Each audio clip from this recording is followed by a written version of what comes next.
जब भी electron jump करके अपने शेल में वापस आएगा ग्राउंड स्टेट में, तो वो जो एनर्जी उसने एब्जॉर्ब की थी वो एनर्जी वो इमिट करेगा और कोई स्पेसिफिक वेव्स, स्पेसिफिक एनर्जी वाली, स्पेसिफिक वेवलेंथ वाली वेव्स प्रोड्यूस होंगी। ठीक है, अब इसको हम और थोड़ा सा सिंप्लीफाई करते हैं। देखिए हाइड्रोजन स्पेक्ट्रम की एग्जांपल लेते हैं। ये हाइड्रोजन एक एटम है मेरे पास, ठीक है, दोबारा से बनाते हैं इसको। ये इसका न्यूक्लियस है, ठीक है, और ये हमारे पास इसका फर्स्ट शेल है, कौन सा, के यानी कि एन की वैल्यू क्या होगी, 1 होगी। ये हम बात कर रहे हैं हाइड्रोजन एटम की। मैंने एक हाइड्रोजन एटम ले लिया और यहीं पे हम लोग एक और भी शेल बना लेते हैं जिसको हम एल कहते हैं, ठीक है, n इज इक्वल टू 2। अब मेरे पास यहाँ पे एक इलेक्ट्रॉन है। ऐसा ही होता है हाइड्रोजन में, के शेल में इलेक्ट्रॉन रिवॉल्व कर रहा होता है। ये एक सिंपल सा मेरे पास एक हाइड्रोजन है। अब जब मैं इसको एनर्जी दूंगी, ठीक है, किसी भी फॉर्म में आप इसे एनर्जी दे सकते हैं। जैसे कि आपने देखा यहाँ पे डिस्चार्ज ट्यूब में जब मैंने इलेक्ट्रॉन्स को, अब देखो फास्ट मूविंग इलेक्ट्रॉन्स भी तो एक तरीके की एनर्जी ही है ना। तो इलेक्ट्रॉन्स को जब मैंने हाइड्रोजन गैस पे स्ट्राइक करवाया तो एटॉमिक लेवल के ऊपर यही फिनोमेना था। अब मैं इसको थोड़ा सा आपको डिटेल में एक्सप्लेन कर रही हूँ कि हुआ क्या डिस्चार्ज ट्यूब के अंदर, ऐसा क्या हुआ कि एक्स रेज प्रोड्यूस हुई। तो देखो आप जब भी, अच्छा ये सिर्फ हाइड्रोजन की बात नहीं है, ये और एलिमेंट्स पे भी अप्लाई होती है बात। जब भी आप एनर्जी प्रोवाइड करते हैं एक इलेक्ट्रॉन को, वो एक्साइट होके अपने हायर एनर्जी लेवल में जाता है, ठीक है। अब ये डिपेंड करता है आप उसको कितनी एनर्जी दे रहे हो। आप उसको थोड़ी सी एनर्जी दोगे वो एल में जाएगा, उससे ज़्यादा दोगे तो वो एम में चला जाएगा, एल में जाने के बाद फिर एम में जाएगा, ठीक है, depending on the amount of energy that you are giving to an electron. तो अब यहाँ पे जब वो इलेक्ट्रॉन, समझ लीजिए हमने यहाँ पे एनर्जी दी और ये जो हाइड्रोजन का इलेक्ट्रॉन है ये जंप करके अपनी हायर एनर्जी लेवल जो कि क्या है, एल है, एल में चला गया, के से एल में चला गया यहाँ पे। तो जब ये, एक बात आपने याद रखनी है कि जितनी एनर्जी इलेक्ट्रॉन एब्जॉर्ब करेगा अपने हायर एनर्जी लेवल में जाने के लिए, तो अभी थोड़ी देर बाद मैंने आपसे कहा था कि दोबारा से अपनी ग्राउंड स्टेट में वापस आ जाएगा, ठीक है। इसको एक कहानी की तरह समझें। ये इलेक्ट्रॉन है, ठीक है, इसको एनर्जी मिली, समझ लीजिए पैसे मिले इसको। एनर्जी क्या है, पैसे। Energy is like a very, it's like money for atoms, for even our body. Energy is very important, ठीक है, इट्स लाइक करेंसी। तो जब इस इलेक्ट्रॉन को एनर्जी मिली यानी कि पैसे मिले, तो ये बहुत ग्रीडी हो गया, लालची हो गया भाई। इसने वो एनर्जी को क्या किया, एब्जॉर्ब किया और वो अपनी हायर एनर्जी लेवल पे चला गया। जब ये एल पे गया तो इलेक्ट्रॉन भाई साहब को मज़ा नहीं आया, क्योंकि देखो एल में एनर्जी तो ज़्यादा है लेकिन इसकी स्टेबिलिटी कम हो गई, ये अनस्टेबल हो गया। तो इसने डिसाइड किया कि भाई हम लोग घर पे ही अच्छे थे, तो दोबारा से अपनी ग्राउंड स्टेट में वापस आ रहे हैं। जब ये ग्राउंड स्टेट में वापस आएगा तो यहाँ पर एनर्जी रिलीज़ होगी और ये एनर्जी उतनी ही होगी जितनी इसने एब्जॉर्ब की थी अपने हायर एनर्जी लेवल एल में जाने के लिए। एक बात आपने याद रखनी है। दूसरी चीज़ ये कि बेसिकली हाइड्रोजन स्पेक्ट्रम में होती, हाइड्रोजन स्पेक्ट्रम हमें ये बताता है कि इलेक्ट्रॉन जब एल से, एम से किसी भी शेल में गिरेगा तो वहाँ पे एक स्पेसिफिक वेवलेंथ की वेव्स प्रोड्यूस होंगी। आपने यहाँ पे याद क्या चीज़ें करनी है, इन समरी क्या है आज के इस टॉपिक हाइड्रोजन स्पेक्ट्रम की, आपने ये चीज़ याद रखनी है। अब तक मैंने आपको पूरा कॉन्सेप्ट दिया है, अब मैं आपको बता रही हूँ क्या चीज़ इंपॉर्टेंट है और क्या चीज़ आपने याद करनी है। देखें, जब भी इलेक्ट्रॉन आपके पास के शेल में फॉल होगा, के शेल में गिरेगा, किसी भी एनर्जी लेवल से इलेक्ट्रॉन अपने ग्राउंड स्टेट के में आ रहा है, ठीक है, यानी कि वो एम से भी हो सकता है, एल से भी हो सकता है, सब वो वापस के में आ रहा है। बस आपने याद करना है कि भाई इलेक्ट्रॉन किस में आ रहा है, के में आ रहा है। तो यहाँ पे जो वेव्स प्रोड्यूस होंगी वो कौन सी होंगी, वो यूवी रेज होंगी और इस सीरीज़ को हम बोलेंगे लेमन सीरीज़। ठीक हो गया, इसको क्या बोलेंगे, लेमन सीरीज़। सेकंड हमारे पास अगर समझिए इलेक्ट्रॉन जो है वो अपने हायर, समझ लीजिए एम से इलेक्ट्रॉन आ रहा है किसके अंदर, एल में, तो n is equal to 2, L के अंदर इलेक्ट्रॉन वापस आ रहा है। यहाँ पर जो वेव्स प्रोड्यूस होंगी वो कौन सी होंगी, वो विजिबल लाइट होगी। विजिबल लाइट कौन सी होती है, आपको नज़र आती है, विबग्योर, वो विजिबल लाइट है, ठीक है। इस सीरीज़ को आप क्या बोलेंगे, लेमन की बात कौन सी आती है, लेमन बाल्मर। ये कौन सी सीरीज़ है? इसका नाम है बाल्मर सीरीज़। अब इसमें आपको ये चीज़ें याद करनी होंगी। अब इलेक्ट्रॉन, अब 2-3 और हैं, वो आपको थोड़ा सा ध्यान में रखना है कि अगर इलेक्ट्रॉन हमारे पास m में फॉल कर रहा है, मतलब n से m में इलेक्ट्रॉन आ रहा है, एरो का डायरेक्शन देखो, एरो का डायरेक्शन क्या है कि इलेक्ट्रॉन जो है वो m में आ रहा है। m में क्या होता है? n का नंबर 3 हो जाएगा। तो यहाँ पर हमारे पास जो प्रोड्यूस होंगी वेव्स वो कौन सी होंगी? वो इंफ्रारेड होंगी। ठीक है, इंफ्रारेड। और इस सीरीज को आप बोलेंगे पास्चन सीरीज।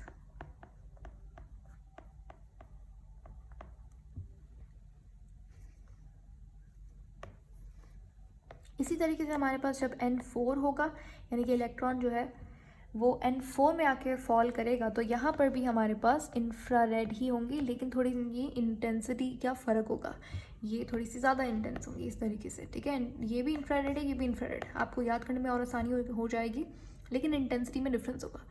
इस सीरीज़ को पास्चन के बाद हमारे पास कौन सी आती है? Bracket series. और जब इस तरीके से इलेक्ट्रॉन जो फॉल करेगा वो n=5 में फॉल करेगा। जनरली हम लोग बात करते हैं 4 की, KLM n हो जाएगा, ये हो जाएगा।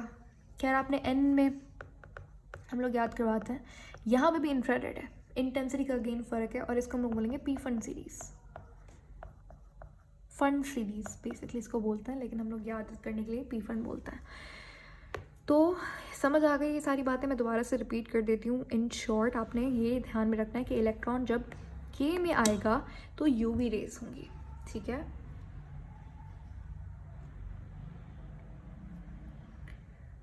इसको देख लो एक बार। Take your time, have a rest of 2 minutes, see this, learn this.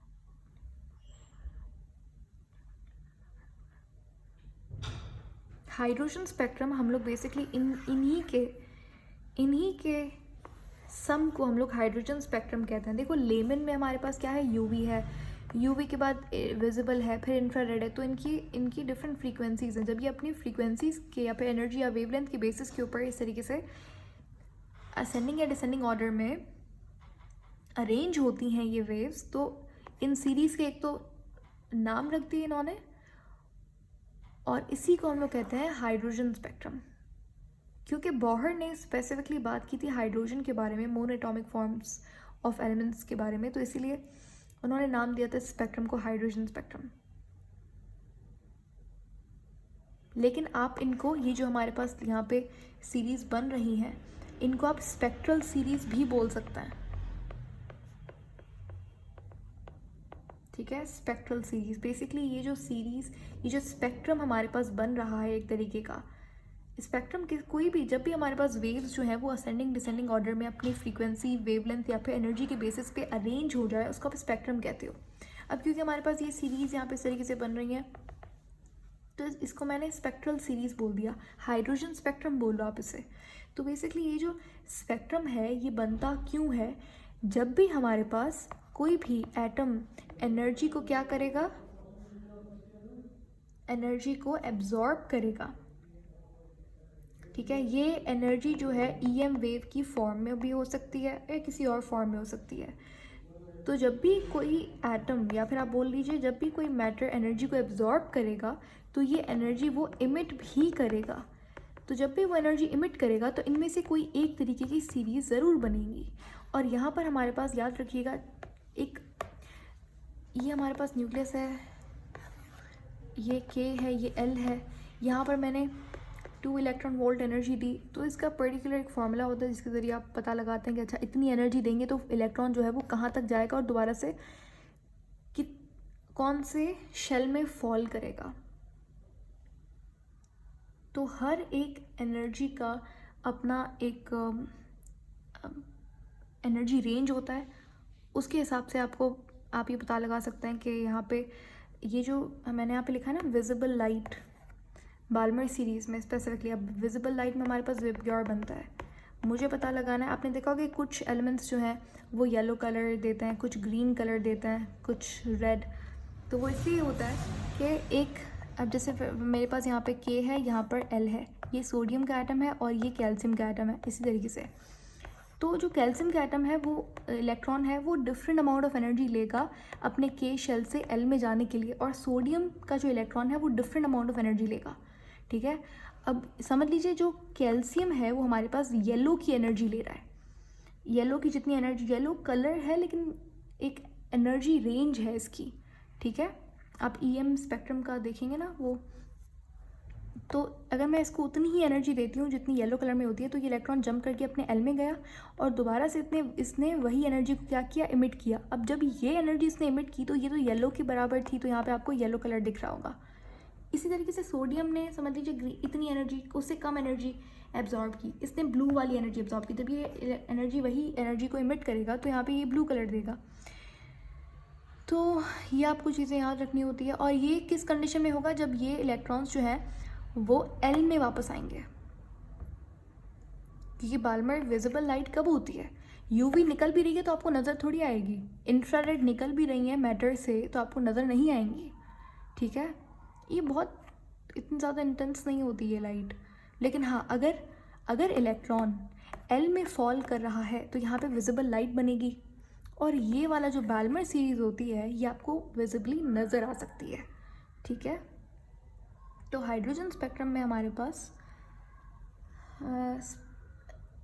ये हाइड्रोजन स्पेक्ट्रम अपेयर तब होता है जब EM वेव्स या फिर किसी भी तरीके की एनर्जी एब्जॉर्ब करता है कोई भी मैटर, जिसके रिजल्ट में ये स्पेक्ट्रम बनता है। This is the simplest explanation of hydrogen spectrum. Is that clear? So we can move ताकि हमारा टॉपिक ख़त्म हो जाए जो कि था नील बॉहर। तो नील बॉहर ने हमारे पास हाइड्रोजन स्पेक्ट्रम पे बात की, जो कि मैंने आपको पढ़ा दिया। इसमें आपने क्या याद रखना है, इसमें आपने lemon, Balmer, Paschen, bracket P1 ये आपने याद रखनी है। ठीक है, आपको क्वेश्चन आएगा लेमन सीरीज़ में कौन सी, तो UV होती है। लेमन, बाल्मर में कौन सी होती है, विजिबल लाइट होती है। फिर बाकी तीनों इंफ्रारेड होती हैं। तो इसमें से आपको कुछ भी पूछ सकता है कि लेमन कब बनती है, जब K में इलेक्ट्रॉन फॉल करता है, इस तरीके से।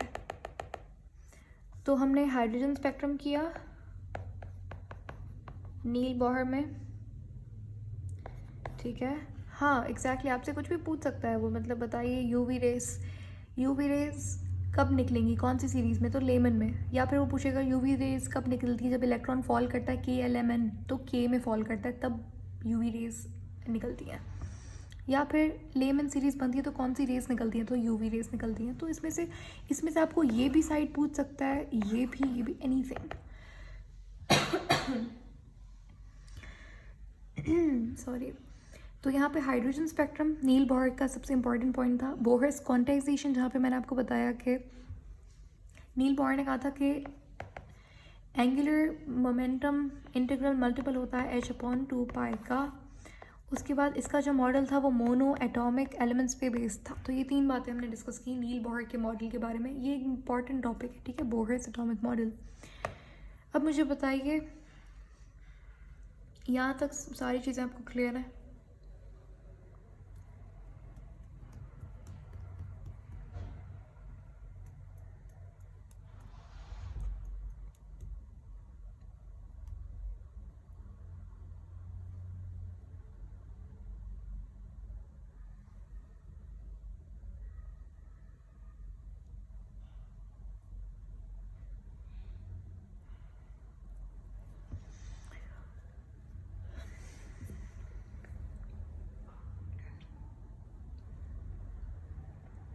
Be a little bit quick, ताकि हम लोग आगे चलें, ताकि हम बोहर्स एटॉमिक मॉडल कंप्लीट कर लें। इसके डिफेक्ट्स पढ़ने हैं जस्ट, मतलब जो बोहर्स एटॉमिक मॉडल में जो डिफेक्ट्स थे या फिर ड्रॉबैक्स थे, क्या क्या कमियां थी जो रह गई थी, तो वो जस्ट हमें वो डिस्कस करनी है।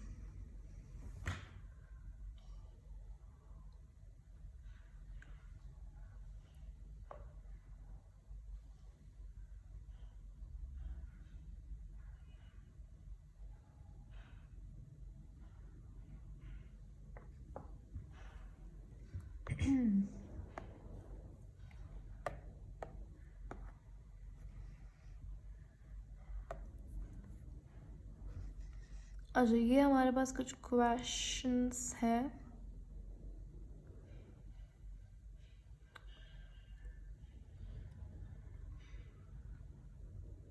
ओके, इस क्वेश्चन का भी एलिमिनेट कर देंगे।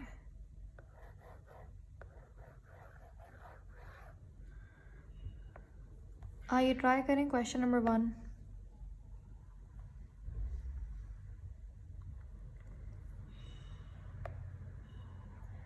The mass of proton, proton का मास कितना होता है?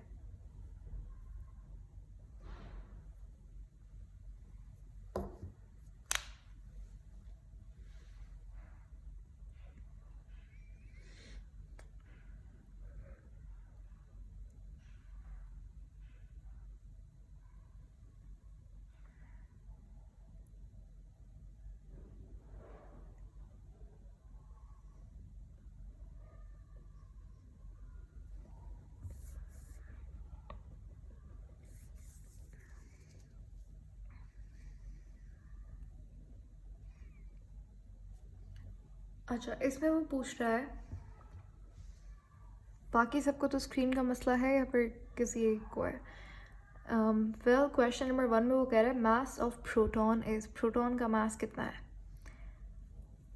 अब यहाँ पे ऑप्शन नंबर सी और डी, ये दोनों बड़े सिमिलर ऑप्शंस हैं, जस्ट यहाँ पे डेसिमल के बाद थोड़ा सा डिफरेंस है कि यहाँ पे 6726 है और यहाँ पे 6756 है। तो हम लोग जो वैल्यू बेसिकली याद करते हैं प्रोटॉन की, वो क्या होती है 1.67 मल्टीप्लाई बाय 10⁻⁻27। लेकिन अगर आप यहाँ पे देखें तो यहाँ पे भी 6767 दोनों में है। तो इसका मतलब ये कि आपको ध्यान में जस्ट याद करने की ज़रूरत नहीं है, आपको पता होना चाहिए क्या चाहिए 67 है, तो इसके बाद थोड़ा सा 7 से 5 से नीचे नीचे नंबर होगा इसका, तो ये 26 होता है। ऑप्शन सी जो है वो यहाँ पे सही जवाब है, ठीक है। 1.6726 होता है multiplied by 10⁻27 kgs। Question number 2 देखें, what will be the effect on proton when passes through the electric field. अगर आप प्रोटॉन को इलेक्ट्रिक फील्ड से पास करवाएं तो बताइए कि प्रोटॉन पे क्या असर होगा। इलेक्ट्रिक फील्ड का मतलब सबको पता है,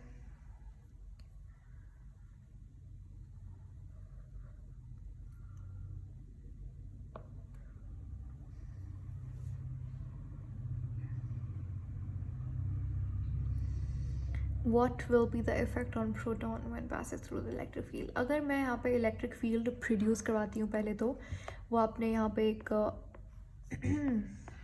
इलेक्ट्रोड्स ले ली, दो, एक को कनेक्ट कर दिया हमने पॉजिटिव टर्मिनल से, एक को नेगेटिव टर्मिनल से, यहाँ पे पॉजिटिव यहाँ पे नेगेटिव। जो पॉजिटिव इलेक्ट्रोड होती है उसे आप कहते हैं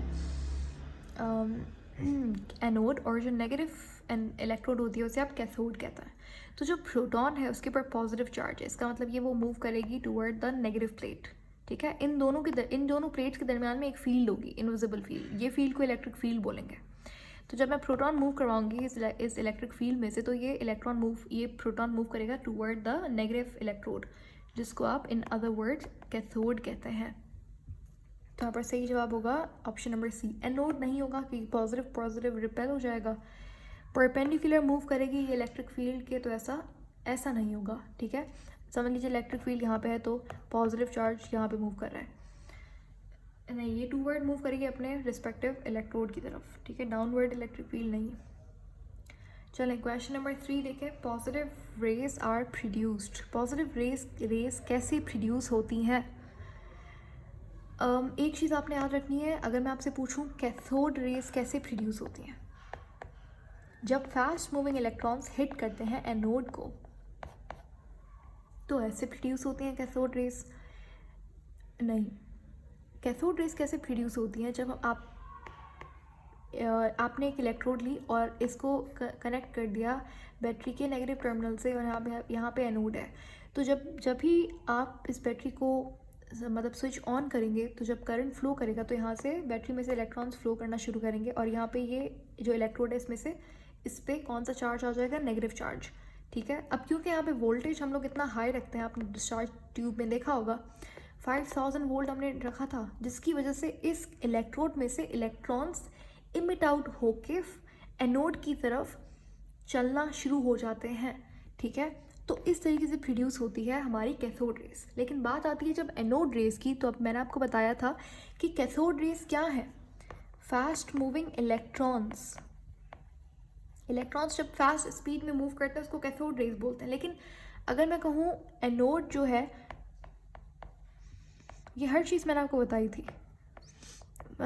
एनोड जो है इसी तरीके से एनोड फास्ट मूविंग प्रोटॉन होता है।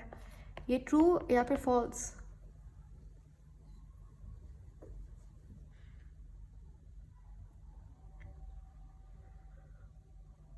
एग्जैक्टली ठीक है। ऐसा क्यों नहीं होता? क्योंकि देखो एनोड रेस या फिर गुड मतलब बहुत अच्छे इसी तरीके से हमने पढ़ा था कि एनोड रेस कैसे प्रोड्यूस होती हैं। जब भी हमारे पास यही हम लोग डायग्राम को यूज़ कर लेते हैं। जब मैं यहाँ पे करंट फ्लो करवाऊँगी तो इलेक्ट्रॉन्स मूव करेंगे और यहाँ पे डिस्चार्ज ट्यूब में कुछ ना कुछ गैस होगी।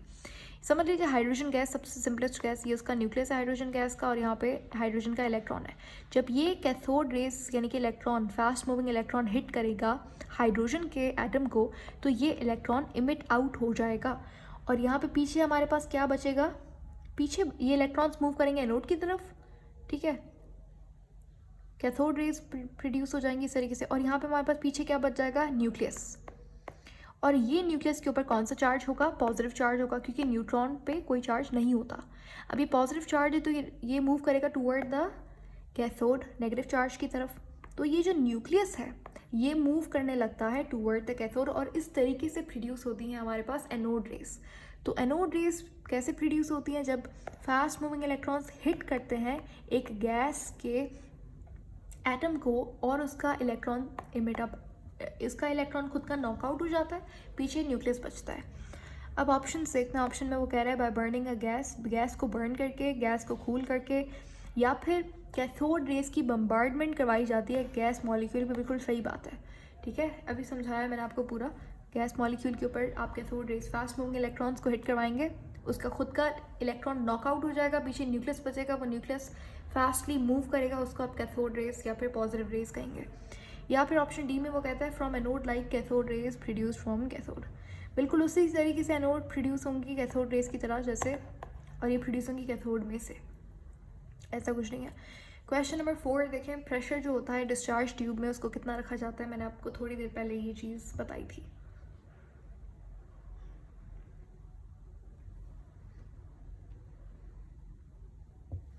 गुड। अभी मैंने यहाँ पे ही कहीं लिखा था, ये रहा, ठीक है, अभी बताया था। तो ये हो जाएगा ऑप्शन नंबर डी, ये आपको याद करना है, ठीक है। मेमोरी बेस्ड क्वेश्चन है कि भाई प्रेशर कितना होगा डिस्चार्ज ट्यूब में, तो इतना प्रेशर होगा। लो प्रेशर होता है बहुत ज़्यादा, 0.07 टॉर हमारे पास यूनिट होता है प्रेशर का। अगर मैं आपसे पूछूं कि वोल्टेज कितना होता है, तो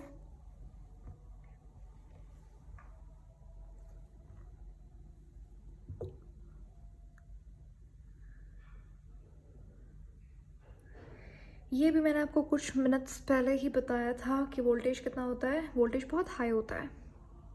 गुड, बिल्कुल।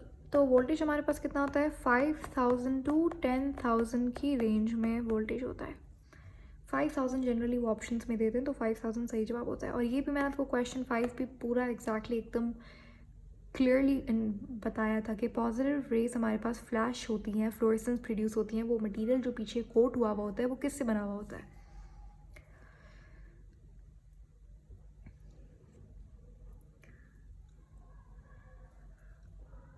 ओके गुड, बिल्कुल। यहाँ पे जिंक सल्फाइड की कोटिंग होती है, एक फ्लोरेसेंट मटेरियल होता है, ठीक है। चलें ऑप्शन नंबर 6, ये भी मैंने आपको बताया है। द रिलेशनशिप, सारी लेक्चर में से MCQs हैं, बहुत क्लियर और इजी से MCQs हैं। The relationship between energy of a photon of light and it's frequency. भाई एनर्जी और फ्रीक्वेंसी में जो रिलेशनशिप दिया था वो किसने दिया था? De Broglie dual. अच्छा, डी ब्रॉगली ने ना एक अपनी डी ब्रॉगली ने इलेक्ट्रॉन के नेचर के बारे में एक थ्योरी दी थी, वो मैं आपको पढ़ाऊंगी, इट्स लाइक इंटरेस्टिंग टॉपिक है। बोहर ने बात की थी कि भाई एनर्जी और फ्रीक्वेंसी में, रदरफोर्ड ने या फिर प्लांक ने?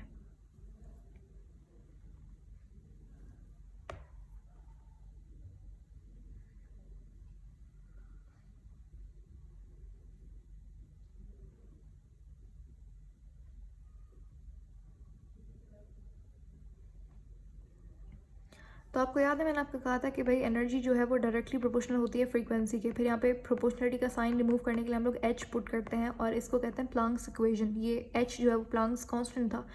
एनर्जी और फ्रीक्वेंसी के बीच में रिलेशनशिप जो दिया था वो किसने दिया था? प्लांक्स ने दिया था, मैक्स प्लांक ने अपनी क्वांटम थ्योरी में। उसके बाद ऑप्शन नंबर 8 है हमारे पास। प्लांक्स थ्योरी कहती है energy is emitted in dash manner. ये भी बहुत ईजी सा एमसीक्यू से मैंने बता दिया आपको ऑलरेडी। ये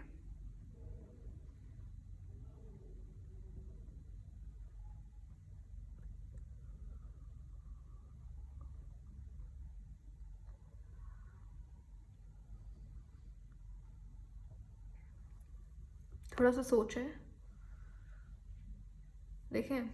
प्लांक ने कहा, रदरफोर्ड ने क्या कहा था? रदरफोर्ड ने कहा था कि कंटिन्यूस मैनर में होती है, जो कि बात गलत थी, क्योंकि इससे क्या हो रहा था? इससे हमारे पास कंटिन्यूस स्पेक्ट्रम बन रहा था, जो कि बनता नहीं है।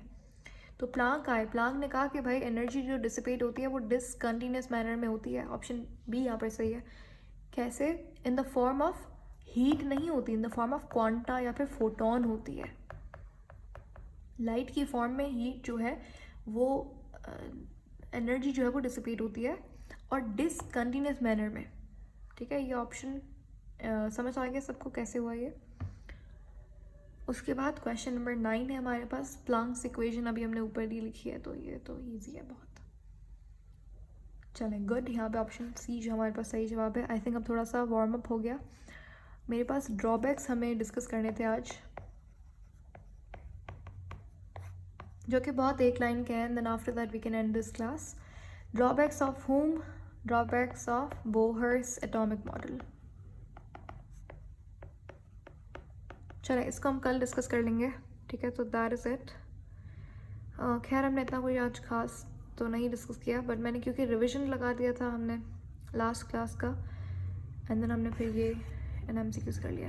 खैर ड्रॉबैक्स में इतना कोई खास नहीं। हम लोग 2 इफेक्ट्स पढ़ेंगे यहाँ पे। एक आपने पढ़ा होगा सीमेंस इफेक्ट, स्टार्क इफेक्ट, तो वो आपको एमसीक्यूज में पूछे जा सकते हैं। और इस तरीके से 2-3 और चीज़ें हैं जो हमें डिस्कस करनी होंगी। So I will see you in the next class. Bye.